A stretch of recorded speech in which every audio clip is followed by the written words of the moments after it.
Today on CityCast Denver. The National Western Stock Show has been drawing farmers, ranchers, equestrians, and rodeo enthusiasts to Denver for more than a century.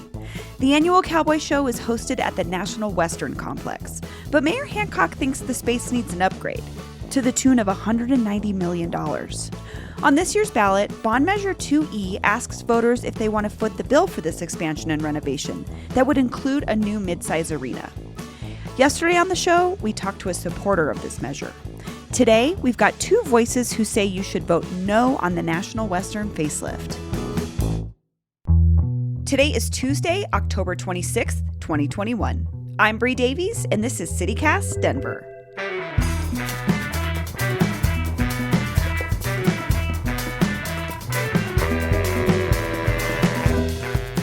Sarah Lake, welcome to CityCast Denver. Thanks, Bree. It's great to be here. And Alfonso Espino, welcome back. Yeah, thank you for having me again. I really appreciate it. So we're looking at one particular issue of the bond today, which is 2E. Sarah, you're leading the campaign against it. Can you explain what 2E is asking of voters? 2E is a bond measure that's asking voters to approve a $190 million bond, which is, in short, a loan the city would take out that would go to fund an arena and market at the National Western Complex. So 2E is part of a recovery package that the mayor announced earlier this year, intended to help stimulate recovery and spending in Denver following the pandemic. And 2E alone accounts for 40% of that recovery package, meaning 40% of our recovery funds from the bond would go to National Western for this arena and market. So something about this feels like deja vu to me, and I think it kind of is. Alfonso, you've been organizing with the GES Coalition for a while, and how do you see this proposal for this bond fitting into what's already been going on with the National Western Center? Well, I think the important thing to really talk about is it's really like the kind of like a holy trinity merger between the city, CSU, Colorado State University, the National Western Stock Show Association, and from that they birthed National Western Center Authority. And when they came to that legal agreement to redevelop this campus and to head in a new direction, one of those legal requirements is that the city committed to an arena to be built by 2028. And so they don't have to build an arena. They don't have to hold up their end of the bargain. The city doesn't until 2028, and they can still figure it out even beyond that, from my understanding. But they're trying to push through it now because their original plan was to give away 47 acres of precious public land that they accumulated through eminent domain. They were going to give those to developers essentially for lifelong leases, to do as they please, develop what they wanted on there, most likely high-rise, dense entertainment district with a mix of new hip urbanism, right? But that fell apart in a large part due to the pandemic. They being the developers were depending on heavy subsidies from lodging taxes, which is where the National Western Center redevelopment has been getting a lot of their public money from. So basically the tourists, right, were the ones that were going to subsidize the developers. And that fell apart, right? No developer wants to touch that now because the subsidy is not guaranteed. And so now the city has to go back to the voters. And now they want us to foot the bill. And they're really just trying to hold up an end of a bargain that really just leaves us, the people, the working class people of Denver, with even less resources from our city for us. Sarah, Alfonso mentioned this bond is about spending money for Denver. It's spending our money as taxpayers.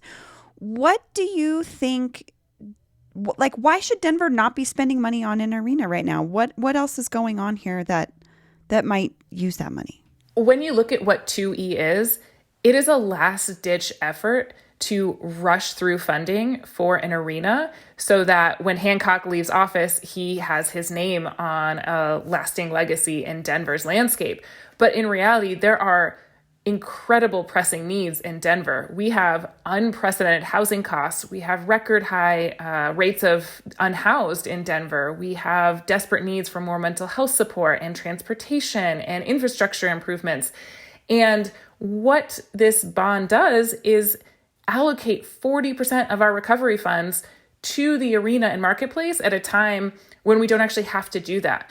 And ultimately, any of the revenue that would come from the arena and marketplace is not going to come for 3 to 5 years. It's going to take years to develop the arena and marketplace, to physically build them, and then to see them start generating profit. That is way too far out for the urgent needs that Denver has. So to call this recovery is just a sham. In reality, it is a vanity project, and one that Denver doesn't really need. We have dozens of other venues. We have other ones that are desperately hurting because of the pandemic and could benefit from those recovery funds. So ultimately, this isn't about whether we need a new arena. It's about right now how we should be allocating our funds to best serve the Denver residents. So I spoke with Councilwoman Debbie Ortega recently about this. She's sort of representing the yes part of the bond. And she said that Globeville-Elyria-Swansea as a community has been involved in this National Western redevelopment from the beginning. And she sees buy-in from the community on this plan. Alfonso, you are that community. What are you hearing from your neighbors, and what do you think about that? I think if you went and asked most of my neighbors what they thought about spending $200 million on an arena, most of them would feel the way that I do. And I think it's very disingenuous and very insulting that people like Debbie Ortega are weaponizing the historic exploitation, the historic underdevelopment, and history of broken promises to a community like ours, and is uplifting individuals in the neighborhood that might kind of just like tag along for supporting the arena. But when it comes to like a body of organized neighbors, which is what the coalition is, we overwhelmingly reject, the use of our vulnerability, of our suffering, to uphold these projects, these multi-million-dollar projects, which have billion-dollar implications that do absolutely nothing. What does an arena do to solve the housing crisis that my neighbors are going through? What does an arena do, or a public market for that matter, do to solve the decades-long issue of our community being a food desert? What does an arena do to solve the environmental degradation and the hazardous, toxic environment that I've been subjected to, that my neighbors have been subjected to? And the answer is it does absolutely nothing. And Alfonso, I think that question, what does an arena do? I would guess by my conversation with Councilwoman Ortega is that she would say that this arena may provide jobs, vocational training, economic development. What would be your response to that? Well, it's funny how that those benefits only come up when it's election season. Those are promises that are being made during this time. And then let's also talk about the jobs that they're offering. I grew up right there. I know exactly what jobs they're referencing to creating. It's seasonal, low wage work, no benefits, right? No job security. There's a revolt going on against that type of job right now. We're seeing, thank God, like historic numbers of strikes going on across the country precisely because of the creation of jobs like that, right? These unsustainable, unviable, unlivable jobs, right? That people have been forced into, right? Yes, I'm sure a new arena would boost the economy, but there's two different economies in this country, in this society. And that economy that they reference to, that people like Debbie Ortega reference to in stimulating and creating and uplifting, is very much the economy that has imposed itself on communities like ours, that it can only live through our exploitation. I think it's a really important point that the supporters of 2E are promoting this rhetoric that the arena and marketplace is good for Denver and good for the local people. When you look at the economics in the feasibility studies and in the development plans that the city has commissioned itself, it shows that the arena itself is unlikely to be profitable based on it being too small for big events and too big for small events and having so much competition in Denver. And the marketplace is not going to be profitable at all based on the fact that there's not enough population density in the surrounding neighborhood with the income necessary to purvey that type of market. It's going to be restaurants and prepared foods. We're not talking about a grocery store that's offering improved food access to the community. So ultimately, it's even a myth that this is going to be profitable. It's quite an economic gamble. And that's one reason why the private developers pulled out of the public and private partnership that was originally supposed to pay for this. From your perspective, then, who is this arena project for? This entire idea is about bailing out the development industry. So the developers were hit especially hard by the pandemic because tourism was at an all-time low. They weren't investing in new development. They were just simply trying to cover their costs.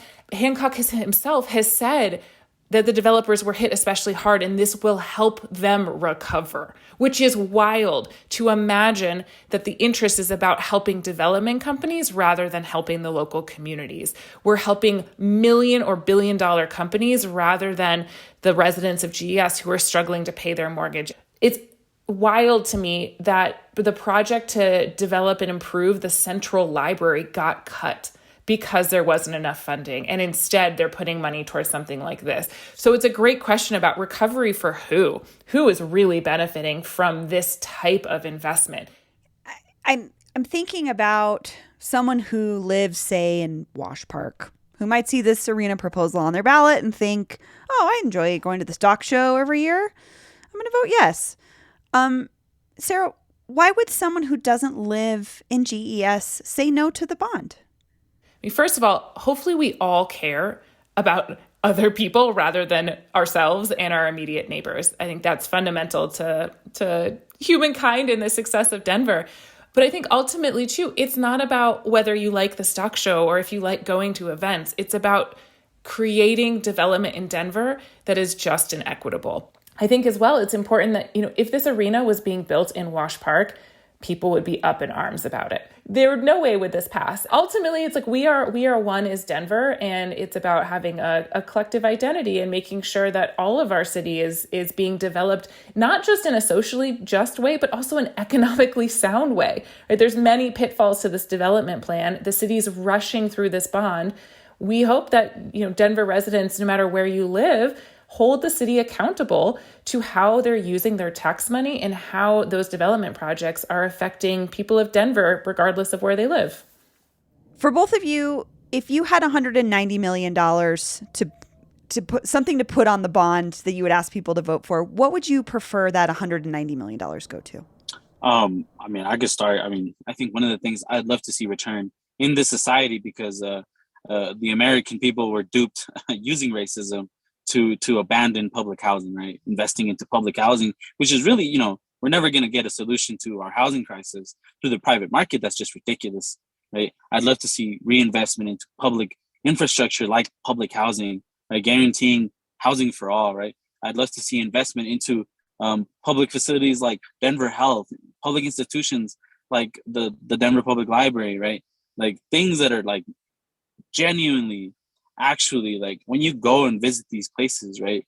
Like they're providing an actual benefit, a material change to someone's everyday life. Yeah, there's so much that Denver needs other than an arena, and not considering what bond funds can be legally spent on. I think some of the most pressing needs have been identified by Denver residents. The city surveyed Denver residents and said, what are your most pressing priorities for recovery funds?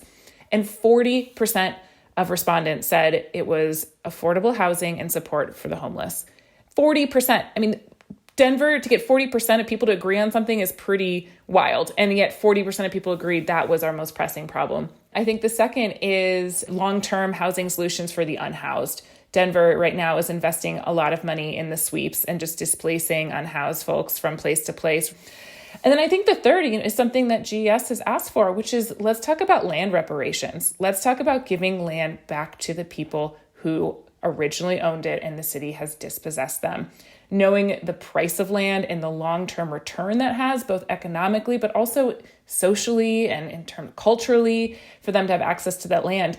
That doesn't even require that much money. The city owns a lot of that land and could make that decision. So I think there's a lot of good use to that. But there are specific projects that were cut as part of the bond package, and the Central Library is such a shame because it's a landmark of the library system, but also serves the unhoused, serves low-income populations, and is going to be more expensive to pick up that project in 2 or 3 years rather than having continued the renovations that were already underway.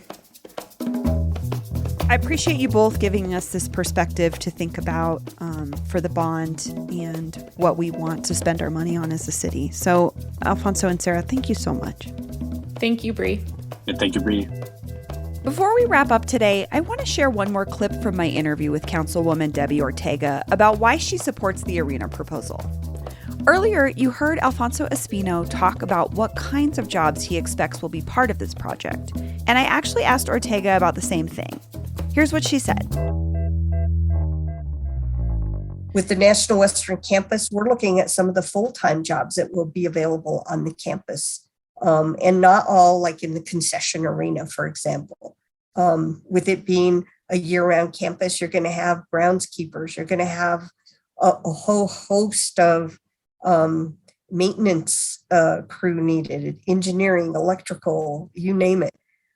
So we're looking at some of those opportunities that will be available for residents in these neighborhoods as well.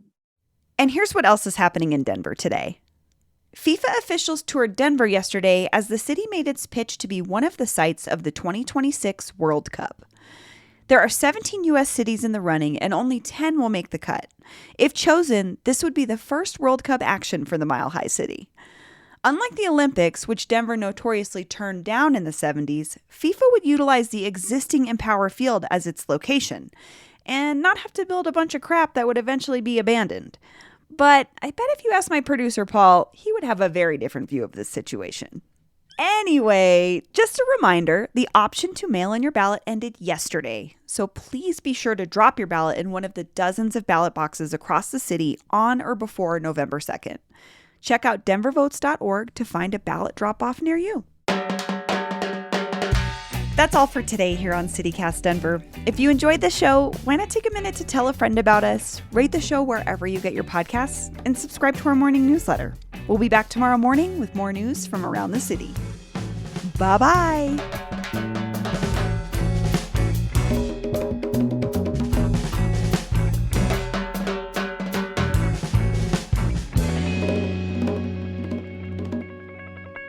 Anyway, because he loves the Olympics. But if you're a regular listener, then you maybe know that about Paul. So